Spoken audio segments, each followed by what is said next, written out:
How we doing, and welcome to episode 4 of the Tim Weichselbaum Show. I'm doing things a little different. No theme song this week. None of that horse shit. Still gonna curse a lot.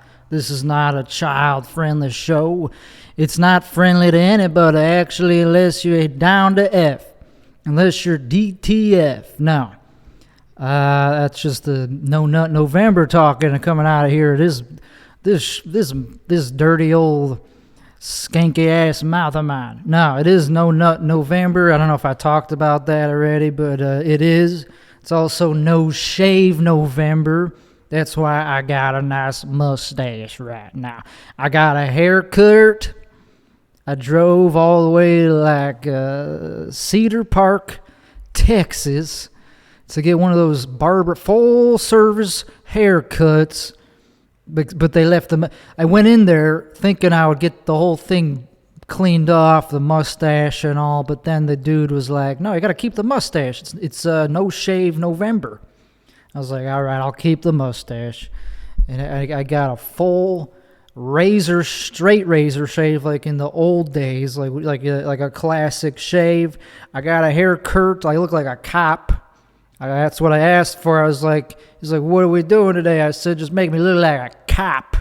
I want to, if I get pulled over, I want to be able to look like I'm for blue lives. This is what I'm getting at. I'm also trying out no headphones today because I want to wear this hat, because as you can see and hear, I'm becoming a little bit of a yeehaw these days. I'm becoming a little bit more acclimated.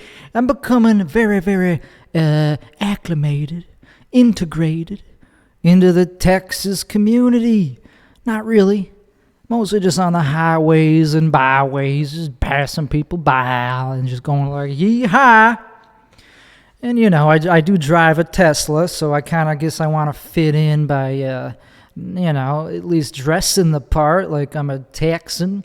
I'm not, but at heart I am.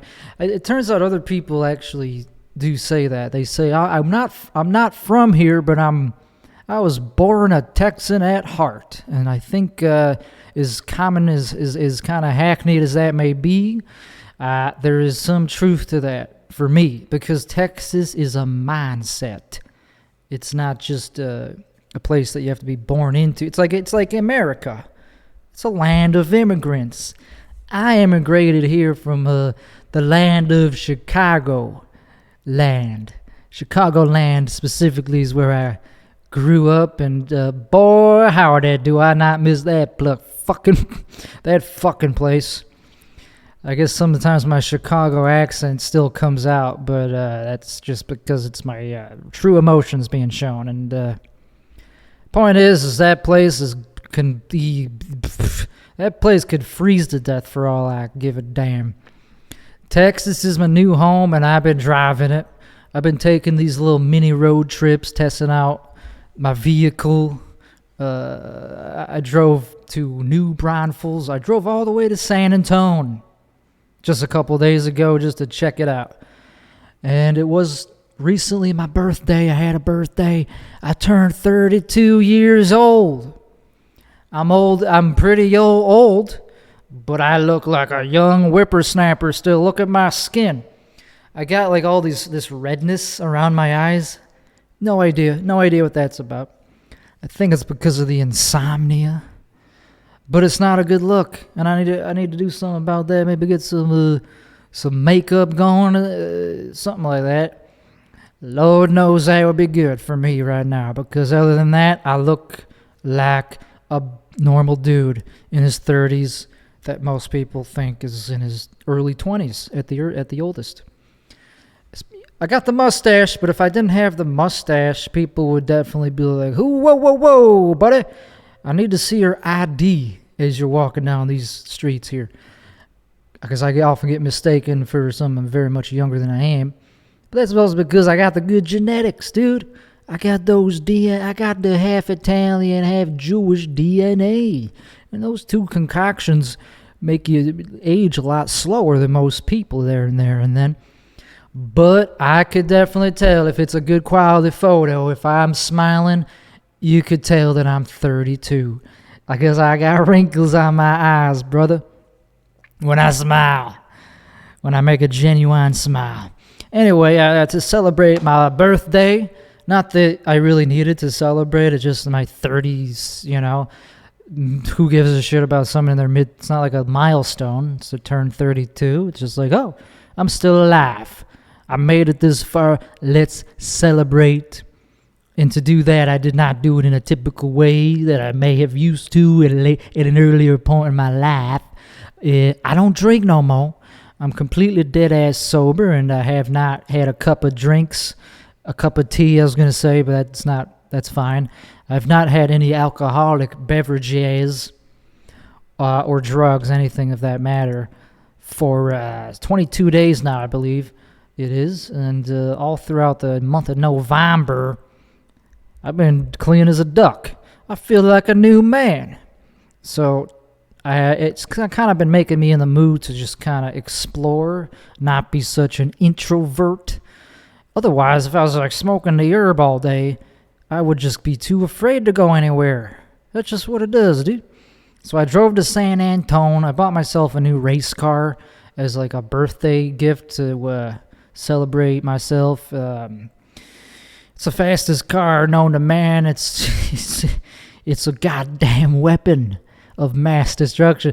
So this thing accelerates like no other business, like nothing else on the road, unless you're talking like a Bugatti. Like, I don't even know what car is faster than mine. There's maybe one that goes a little bit faster by like a hair. And you gotta drop like $1 million on that. So mine is not that much, but it's like, you know, pretty fancy car. And it's what was I gonna say? It's like incredibly, ridiculously fast.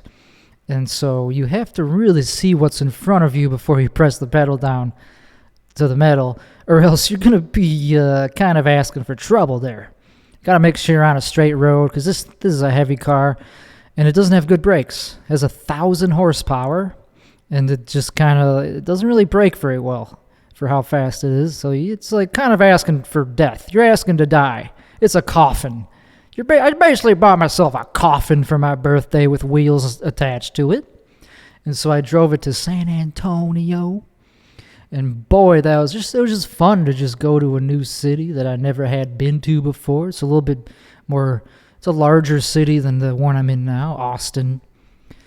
And it was not a bad city to drive in for the first time. It's just not as congested as Austin. And so since I got this car that's basically a coffin on wheels, I've been thinking, I was like, you know what? If I'm getting myself into that type of territory, I think I could handle a firearm. I think I could get into guns. And it is Texas, and there's not a lot of police presence around here. It's understaffed. If you call for a non-emergency, good luck getting the police to come over.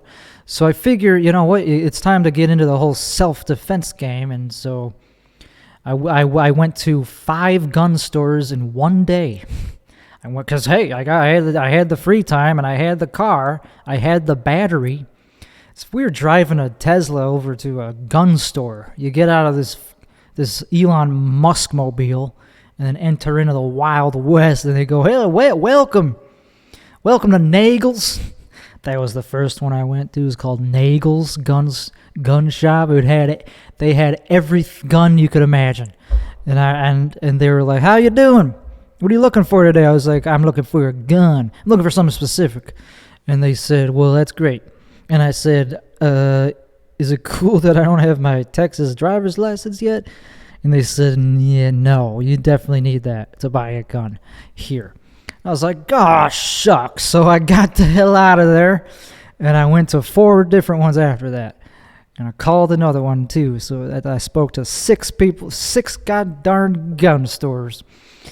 And finally, I found one that said, yeah, you don't need your driver's license. You just need to prove that you're a resident here, and you could do that in a multitude of ways. And I was like, hell, giddy up, then. This is my number. This is my new gun store, then. So basically, next time you see me, I'm going to be looking like a Rambo up in this bitch. I'm going to be having like one of those those belts going around my shoulders with a bunch of ammunition attached. I'm going to have a bunch of shotgun shells just going up my chest like a madman. God forbid I ever have to use that thing, though. Like, I don't know. I don't want to actually, like, kill somebody with a gun, dude. It's just, it'd be traumatizing. It's just more of the feeling of being protected, and that's pretty much it. I'm living the good life. So I got shit I could lose. I might as well put up a fight.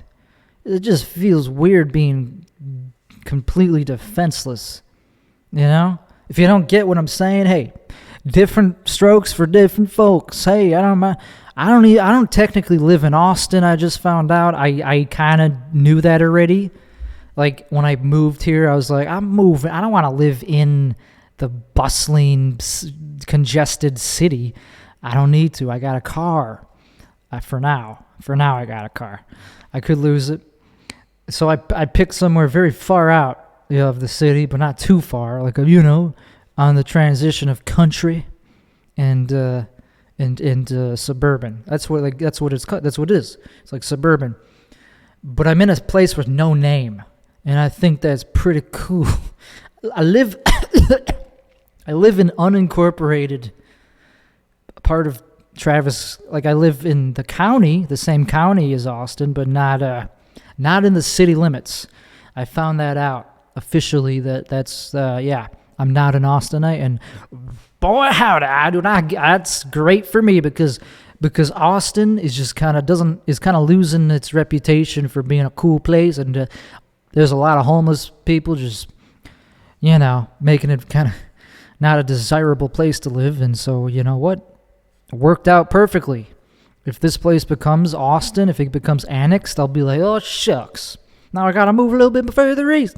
I want to live around real Texans, not just the blue check marks on Twitter who just go like, yeah, Texas sucks, but Austin is my safe haven. It's like really? You think you're just writing off the whole state of Texas? You think it's just nothing but hillbillies? Well, frig off, because I love Texas. I drove to also West Texas. Not quite, like just right on the edge of where West Texas would start. I went to Junction, Texas, just to charge my car and to see the landscapes. And boy, how it was beautiful, the landscapes. I didn't realize how like mountainous this place is. Like, this is called hill country for a reason. That's where you get the phrase, there's a snake in my boot, because there really is a hell of a lot of land of roadkill. Hell of a lot of roadkill, dude. I had to dodge all these broken up, animal corpses in the road. Like, I didn't want to get it all over my new race car, and so I was slowing down, dodging them, and so like this race car I bought, it has wheels that are like super big, so it's like grippy, but the tires are thin, so you don't have much room for like, if you hit something like a big pothole, those suckers could pop very easily. So I always got to be driving super cautiously and just slowly driving around these suckers. But other than that, it was a pretty smooth ride to Junction, Texas. And I already, I want to protect the paint job on this thing. So I got to get the thing like wrapped by like professional people that wrap cars in like bubble wrap and like vinyl.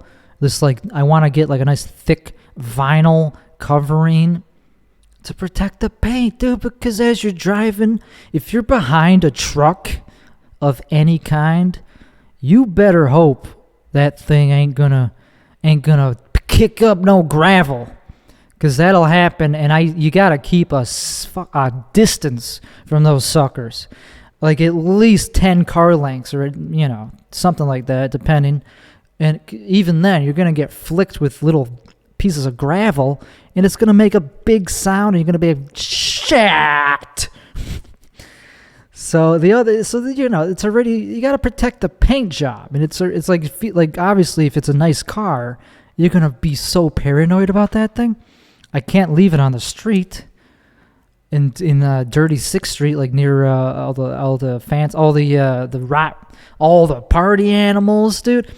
Literally the day I got it, the day after I got it, yes, I drove through downtown Austin. I drove near like not the best part of the town, where like there's a lot of sketchy people and drunk people, and I was making my way just in a very narrow one-way street to get out of the area, and there's somebody in front of me blocking the way, and I was just patiently waiting for them to make way. And as I was doing that, this drunk woman was like yelling at me to go. Like, go! There, go! Like, she kept, like, trying to get me to do that. And I was, like, looking. I was like, go where? Where do you want me to go? Like, I know how big my car is. I know I can't fit. Maybe I can if I really wanted to, but I'm not going to risk it. It's a brand new fucking car. And, like, the fact that I was ignoring her made her just more animated, because I guess females just don't like not being like acknowledged, I guess, by men in fancy cars. So I was just literally just like, yeah, keep doing your thing, girl. And I was exhausted. Like, I just wasn't in the mood to even explain. Like I wasn't even gonna roll my like, yes, miss. There's no room. Like, all I do is just literally just sit there and like turn the radio up or whatever. And I finally just made my way. It wasn't a big deal. I don't take like driving instructions from drunk people on the side of the road. I'm sorry if I look like I do that. I don't know. I guess like some people just look at me and they go, yes, that guy is my subservient. He will listen to me. Fuck off. I'm my own man. So that was like the second day I got the thing, and it's holding up, and it's a big car. Like, it's not nimble. You gotta really know what the hell it's not easy to drive. It's not. It's fun, but you can't be a show off in that thing. It's like being a black belt in karate. You gotta know your strength and when to use it. You can't just be gunning past people expecting them to see you and how fast and judge your speed. Are you kidding me? It's like a black belt would never flex their muscles just in front of a white belt. It's like you have so much power on them that you don't really need to assert yourself. It's like, come on. But then, of course, Texas drivers are just horrible at driving. They don't know how to merge. If you're going on a highway and you're up against the right merge, from an exit, and somebody's merging in, very rarely do they understand that if I'm going the same speed as you and I'm parallel to you and you're trying to get into my lane, it's on you to either speed up or slow down. Make a hole. It's not on me to like, okay, oh, that person's coming, I better slow down. No, you fucking idiots.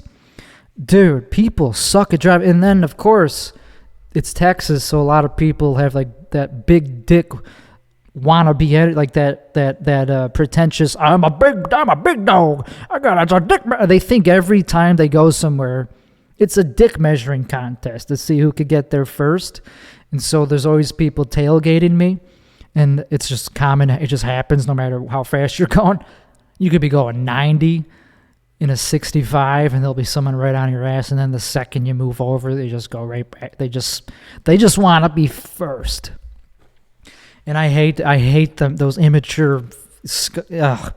And it's always someone in a pickup truck or like a really inexpensive sports car, like a Ford something or a Dodge, And I have to deal with that, and I usually just move over if it's fine, if it's just to get to de-escalate, just to be a defensive driver, because I don't need to show off, buddy. I'm in a faster car than you. I could beat you any time of the day. It's not a freaking race. And so, like, I don't know, man. It's just obnoxious. There's like you're tailgating the fastest car, literally, that you're ever gonna see in your whole life. Well, for now, the fastest car on the road.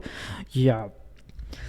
So I was driving like in like the hills yesterday, and like somebody was tailgating me like 10 inches behind my bumper, and the speed limit was 40, but it was like windy hills where you couldn't necessarily see what was coming up ahead of you, blind turns and all that jazz. So I was going, 40 and sometimes below 40 because I didn't know what the hell, I wanted to be safe. And this guy just wouldn't let up. And I was like, well, I'm not going to drive dangerously just because this asshole's behind me. So I just went a little bit slower and slower until I was going like 20 miles an hour. And I almost just stopped. I almost just dead slow, just came to a slow stop and just let him pass me. But that would have been probably a little, sketchy to do and confrontational. So I was just like, I'm just making my way.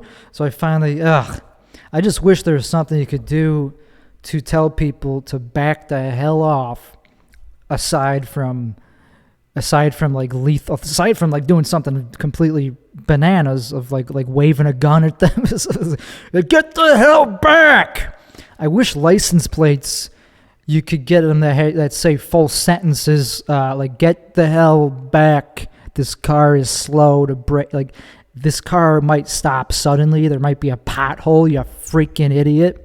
You better have good insurance because I got a dash cam. You freaking idiot. Idiota. So that's basically. And what else happened in the past week? I had somebody asked me to pay their rent. Some random girl, not super random, like because she like gave me a ride because I didn't have a car and I needed a ride because I'm an idiot. And then she tried to like blackmail me into paying her rent just because she gave me That's a long story, and I guess it's part of the reason I'm sober actually, and also the reason I had to get a new car and all that BS. And I learned a lesson, and I was at the time thankful that I got a ride, that she was generous enough to just offer a stranger a ride. But there was no implication that I owed her money for that. It's just not part of the deal. I would have paid for the gas mileage at the very least, but this was weeks ago. And so she hits me up randomly by text message just saying, hey, you think you could help me out with my rent? And I was like, are you freaking... And I responded because I was curious, like, what the heck kind of question is that? I interviewed her. I was like, so do you have a job? Because I am a businessman. I mean, I could have hired her for a job.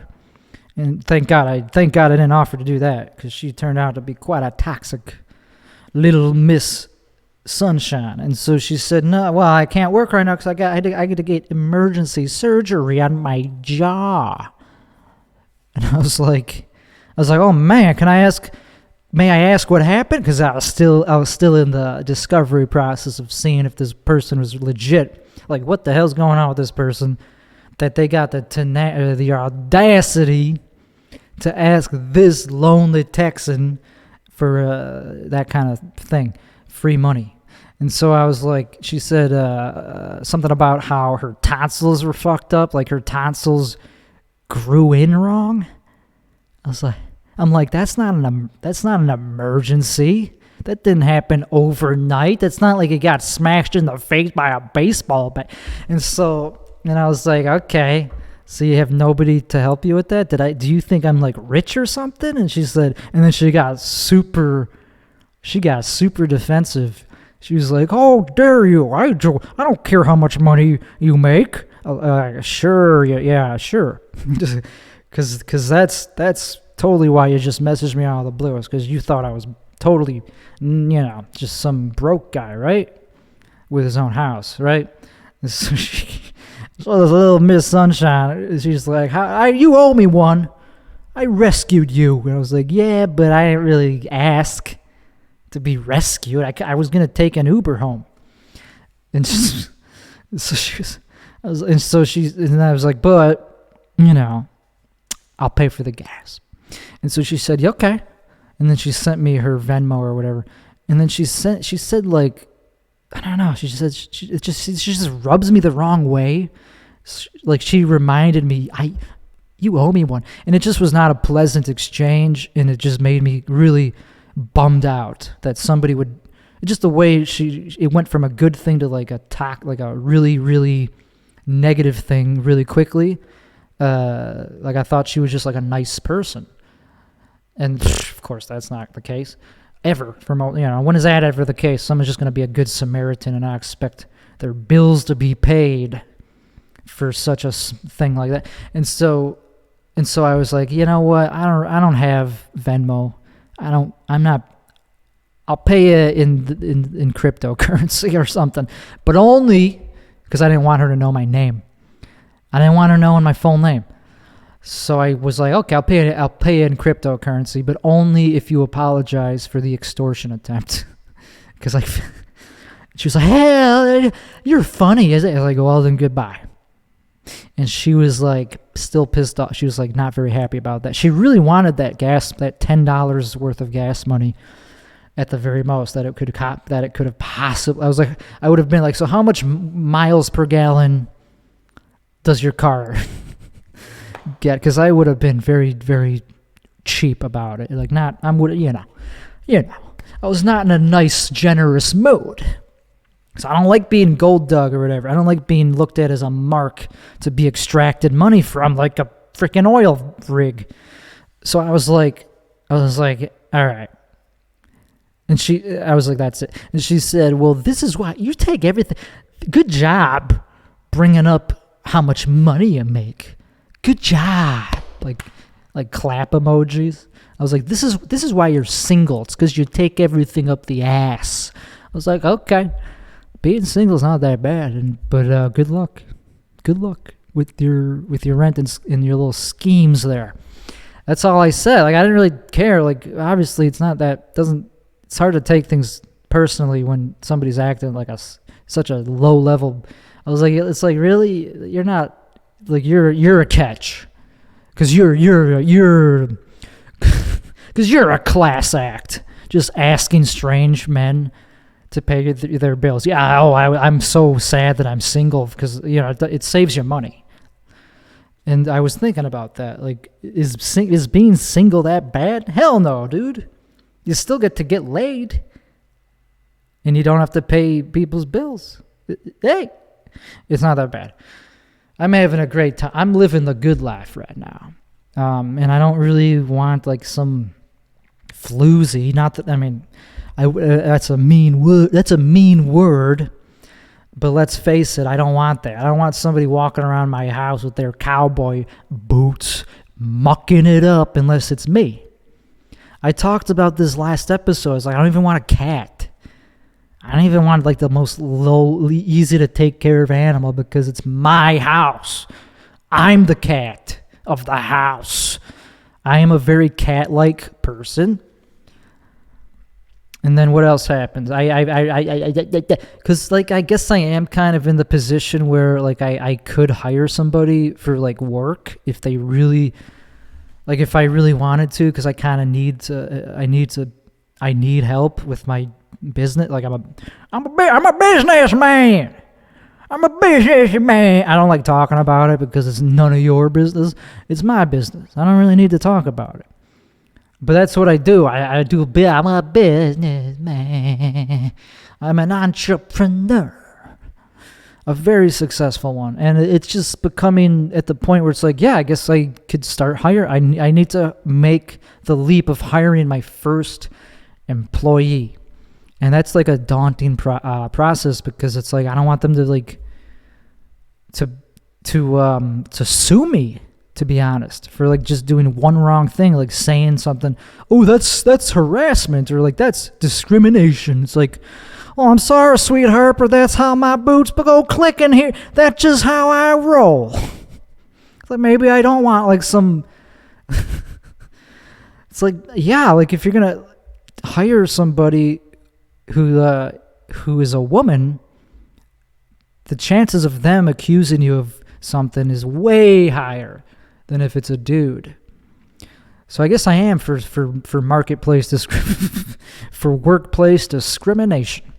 And so I might as well to avoid that potential negative experience, I'm just not going to do it. I'm just going to work for myself. I'm just going to be my own employees. And it's a lot of it's more work, but I don't want to get sued for that, for anything. I messaged, I need help. Like I need like a big angel investor to swoop in and descend from the heavens and just give me the help I need to make my business larger and scale it. It's just really hard to do that on your own. So I emailed a very famous celebrity investor, billionaire, and he actually responded like within freaking minutes. He responded asking me to tell him more information. So I gave him more information. He was like,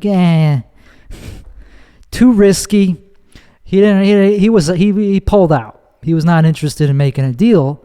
But just the fact that he responded, it was like, wow, maybe I am actually someone that has the potential to be somebody like big. Maybe I'll be a billionaire myself one day if I play my boots right, if I play my cards right.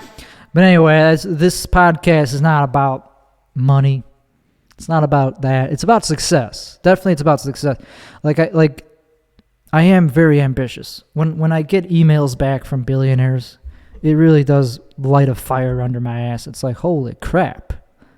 I would love to get a deal with that type of person and just keep elevating myself and like help other people, because I'm not a bad guy. It's not all about me. Like I would hire somebody and help them out with a job and not be one of these horrible employers that just are demanding like slave, like I was talking about on the last episode, the whole anti-work thing. Like I'm not going to text somebody at 3 a.m. and be like, hey, you know how you have that day off tomorrow or today? Yeah, I'm going to need you to come in at 8 in the morning. So 5 hours from now. And then they'll be like, I'm drunk right now. It's my day off. I already told you. It's approved. I'm already drunk. Please. So no. I'm not coming. I'm not going to be that asshole. I want to be a good employer. I want to start a family. Anyway, it'll happen one of these days, or I'll just I'll just ball it up and throw it in the trash and just be an investor. I'll just be one of those Shiba Inu investors, or NFT cocksuckers, one of those Zoomers who go, yeah, my NFT, yeah. I bought a JPEG for $400 and now it's worth $40,000 in 2 days. That's really crazy what's going on in the crypto world right now. And it's just like you gotta get excited about that. We're experiencing a bull run. And so I've had an exciting week. The haircut, did I talk about it already? I kind of mentioned it. The haircut was a dream. I drove 22 miles from my house to get a haircut at a proper barbershop, and it was the best haircut experience I've ever had, the best barber experience. I first looked on Google. I just typed barber and shave, or haircut and shave near me, and what came up was, of course, all these overhyped hipster joints all around, like, downtown Austin and thereabouts, and like they all were booked up for at least a week. And these places aren't cheap. I don't want to wait a week to spend $100 on a haircut and shave by some snarky hipster that doesn't even want my business. They'll be like, all right, what do you want, straight man, straight male? No, fuck that noise. So I just zoomed out a little bit, and I found one just in the suburbs. Cedar Park, beautiful area. Nothing special about that area. It's just a suburb of Austin, Texas. So I drove up there. It was not a bad drive. 30-minute drive. It was probably 25 minutes because I accelerated a little bit to get in there to make my appointment. I timed it perfectly found a parking spot right in front of the place, and get this part. As I was honky-tonking my way over to the entrance, the dude I made the appointment with was just sitting right outside waiting for me. He was like, "Are you Tim?" I was like, "Yep." He was like, "All right, let's go." And I went right back in there, and he just immediately started giving me the full works, and it was just such a pleasant experience. Such an old classic barbershop. So, like the chair itself was probably like 100 years old or something, and I was just getting the full spa treatment. He cut my hair real short because I told him, I was like, I don't really know what I want. I just want a short, effortless haircut that I don't got to maintain. And he was like, okay. So here's what I look like. I look like a cop. And I already told you about the mustache thing, and I love it. And he gave me the straight razor shave experience, and it took like an hour, and there was so many steps involved. First, he lathered me up. Then he put a hot towel on me, covering my whole face except for my nose. Then he lathered me again, then like 50 times, like so many hot towels, and then he just put all this cream, and then finally the real lather, and then he gave me the shave. And my eyes were closed the whole time, and it was like, it'd be weird if they were open. That'd be weird. It was so relaxing. And then finally, he was like, "So what do you think?" And I was like, I didn't know what to say to not sound like sexual. Like, I didn't want to be like, "Oh, that was amazing." I just wanted to stay, keep it professional, keep it, this is a straight male establishment. This is like a place where men go. And so I was just like, that was pretty all right, I reckon.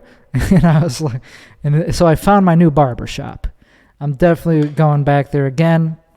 Fuck all the other ones in Austin. They're not as friendly. I just didn't get the personal vibe. Like, he kept calling me by my first name. And it was just like he was happy that I came all the way, came, that I drove all that way. So it was extremely pleasant, and I tipped him very well. I was talking about tips on the last episode. Tips are to show gratuity, and I was very gracious, so I gave him a nice 30% tip, because you don't want to go too high, because then they'll expect that every time. You don't want to set a precedent. It's like, oh, this guy tips 50%, so if I get anything less than that, they'll think they did a bad job. No, I'll start with 30 and work my way up. Got to leave a little bit of air. And so I'm very happy with that experience, and that put me in a nice chipper mood to drive over to Round Rock, Texas to charge up my race car, and it charged up real quick, and I was listening to my new favorite country western singer, David Allan Coe. He's been around for quite a while, but he's still alive, and he has such a great voice, such a rigid, thick, pristine sounding voice that's like, holla hell, this guy's a legend, dude. Like, I assumed he was dead just because he's a legend, just because of his legendary status in the game, but turns out he's still alive, dude. He's still performing, dude. He's in his 80s. And so that's pretty badass, dude, because he's got some of the most badass country songs that I've ever heard. So I was listening to that while charging in my race car with the air conditioning on, and it was just, it's really easy to get stressed out by the traffic in this area because it's just so congested very often, even in the middle of the day. It was like tons of traffic. And so you just have to get used to that. It's just, there's no getting around it. There's no public transit. That's just what you got to deal with. So I was like, this isn't that bad. Other people suck at driving, so you just got to really make way. And as I was driving home from the Tesla charger, I got passed by a not just a police officer, a constable. That's what it said on the car, at least. And I don't know what the hell a constable means, but I'm pretty sure it means that they're like a police officer who's more elite than regular ones. They don't just Like, you don't want to get pulled over by a constable. Like, Woody would come out of the car, be clank, clank. You know how far? Hey, partner, do you have any idea how far you're going for me to pull you over, dude? Because I myself was driving like 50 over the limit. So for me to pull you over, boy, you better get out of the car, mister. So he passed me. I thought I was going quick, but then this constable's like, and I didn't want to tailgate him because I know that would bother. Obviously, it bothers everybody to be tailgated, so I just kept a nice, healthy distance, not too far. I didn't want to look suspicious by going too far. He'll see my race car. He'll be like, "Well, that's odd. This guy's like a mile behind me, and he's driving a race car with no license plates." So I was just driving smooth. I don't know, dude. And if they pulled me over, I would just be like, "Yes, sir. I'm driving this thing. Yeah, it has a yoke instead of a drive. I know. Yep, I'm a pilot." So, here I am. I came home. I ate a little bit of a meal. I'm eating a regular. I'm still sticking to the intermittent fasting. I'm doing like one meal a day, and so I'm running lean.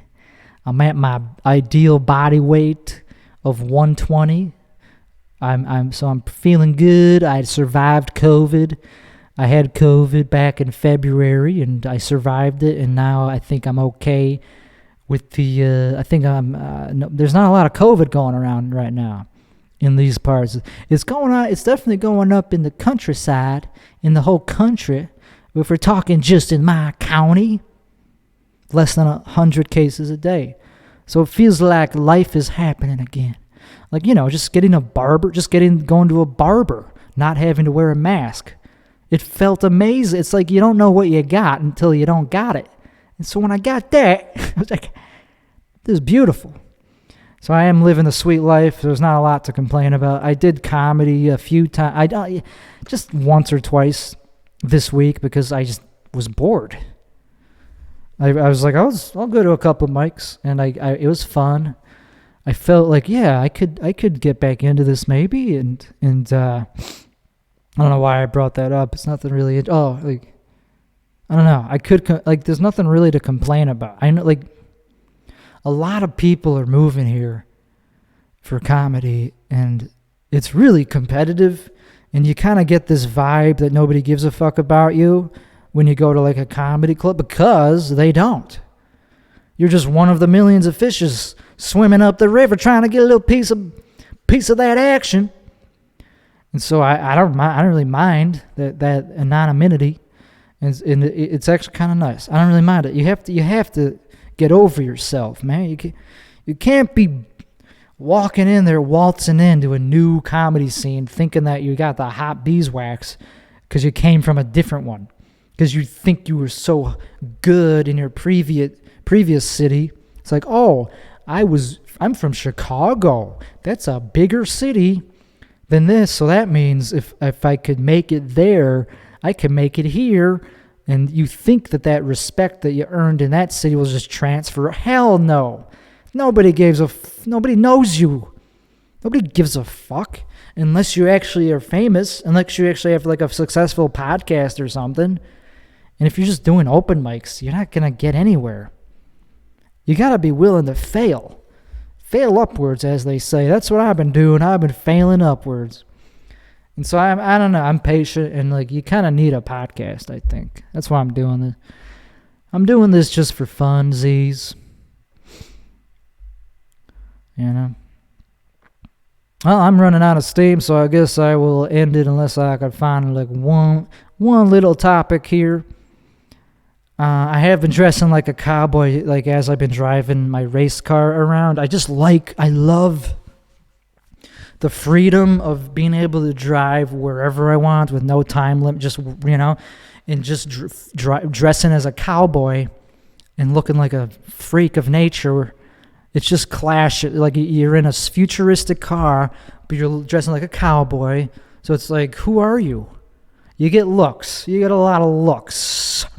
and I was driving in front of this old guy with a similar hat as mine, and I was catching him in my rear view. He was looking at me with a little bit of, like, I could tell he was like, good job. He was like proud of me or something. Like I was like, hell yeah, Texas ain't dead yet. It ain't just a bunch of Jews with money moving in. It's half Jews with pizzazz, with lust for life. We're not just trying to make everything more expensive. I mean, that's just what happens when we move here. But hey, what could I say? So I dress like a cowboy now in public a lot, and it's just kind of part of who I am. It's like you kind of have to own. You have to not be embarrassed of your image, I think. And it's like, because you know what? If I'm okay with it, then I don't really care what other people think, man. I don't care about your opinions. So that's about it. I worked at a movie theater when I was younger. That was my first. I think I'd said this already. It doesn't matter. But I worked at a movie theater when I was 17, and that's when I was experimenting with like psychedelics and stuff. And so I don't know. I didn't really treat it as a real job.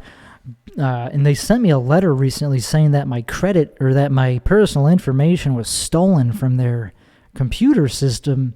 And I hadn't worked there for like 15 years, and they still got my personal information. So I was pissed about that. So they said to watch your credit very closely. And so I'm like, okay. Not that I really am worried about it, because I don't really need credit, because I could just, work harder. Have you ever thought about that? I don't really know why people think it's such a bad thing to want to work. You know, like capitalism has its problems for sure. But I feel like the people that complain about it are just the ones that don't really know how to figure it out. They're the ones that hate it the most, is like the ones that are least willing to actually play the game. I'm playing the game pretty hard right now. Anyway, and so when I worked at this movie theater, they promoted me from concession stand to box office, and that was a promotion. Because you don't want to be working the concession stand. It's like horrible. You got to ring up people's orders. You got to put the popcorn in. You got to be quick about it. And it's horrible. And you got to clean up. That's the worst part, is sweeping up the popcorn at 1 a.m. after you've been on your gosh darn feet literally for 8 hours or whatever. That was a tough job. That was like a real job. And so when I got upgraded to a box office, I was like, nah, this is pretty cool. And you have to be pretty dumb to work concessions. I mean, like, what I mean is you don't have to be that smart to work box office. It's like really not that hard. But for whatever reason, you had to be a little bit smarter to deal with it. And you got to sit down. You didn't have to clean up. So I don't know why I bring that up, but I guess it just makes me realize that, hey, at least I'm a little bit smarter than some people. At least I'm not a complete dumbass, even though I do make dumb mistakes all the time. I'm not too good at driving at night because I got LASIK and it's kind of messed up my night vision right now. Like, I hope it gets better, but for now, it's making things darker than they should be on the road. And so, like, I'm turning into the wrong lanes. So it could be dangerous at night. So I'm being very, very cautious on the road. And wow, what an interesting thing to talk about. Anyway, this has been episode 4 of the Tim Weichselbaum Show. I'm going to keep doing this. It's only going to get better, you know.